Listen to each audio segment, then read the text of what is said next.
আন্তর্জাতিক যে এই মুদ্রা ব্যবস্থা সেটা তো অনেকগুলো অনেকগুলো বিকল্প বিভিন্ন সময় হয়েছে।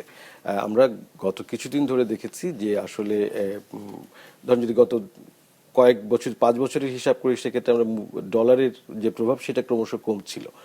সেটার বিপরীতে ক্রিপ্টো কয়েন সহ অন্যান্য যে বিনিয়োগের জায়গাগুলো সেগুলো বাড়ছিল। ফলে এটা আমেরিকার যে প্রভাব সেটা ক্রমশ কমে আসছিল। সেই প্রভাবটা কিন্তু পুনরুদ্ধার করার একটা জায়গা তৈরি হয়েছে এই যুদ্ধগুলো। অর্থাৎ এখন আপনি দেখছেন যে ডলারের দাম বাড়ছে এবং ডলারের দাম বাড়ছে এবং যারা প্রতিদ্বন্দ্বী দেশগুলো আছে যেমন রাশিয়া কিংবা চায়না বা অন্যান্য দেশগুলো, ইউরোপ, তাদের যে রিজার্ভ সেটা কিন্তু তারা ডলার থেকে সরিয়ে স্বর্ণের উপরে নিয়ে আসছিল এবং যে কারণে স্বর্ণের দাম কিন্তু বাড়ছিল।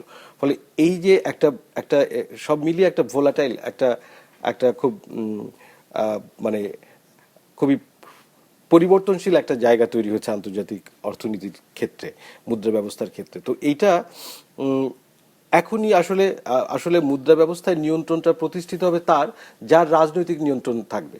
আর রাজনৈতিক নিয়ন্ত্রণ এখনকার এই দুঃখজনক পরিস্থিতি যেটা দেখছি, যার সামরিক নিয়ন্ত্রণ আছে তার রাজনৈতিক নিয়ন্ত্রণ থাকবে। ফলে ইউনাইটেড স্টেটসের যদি আপনার সামরিক নিয়ন্ত্রণ থাকে, প্রভাবটা সে রাখতে পারে, তাহলে তার রাজনৈতিক প্রভাব থাকবে।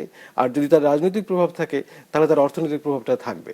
ফলে এটা সেই চক্রের মধ্যে আছি। ফলে এই মুহূর্তেই আমি যে বর্তমান ডলার কেন্দ্রিক আন্তর্জাতিক মুদ্রা ব্যবস্থা, অর্থ ব্যবস্থা আছে, সেটা খুব বড় চ্যালেঞ্জের মধ্যে পড়ছে বা পড়বে বলে আমার কাছে সেটা মনে হচ্ছে না, বরং এটাই আরো আরো রিগেইন করবে, আরো আরো শক্তিশালী হবে।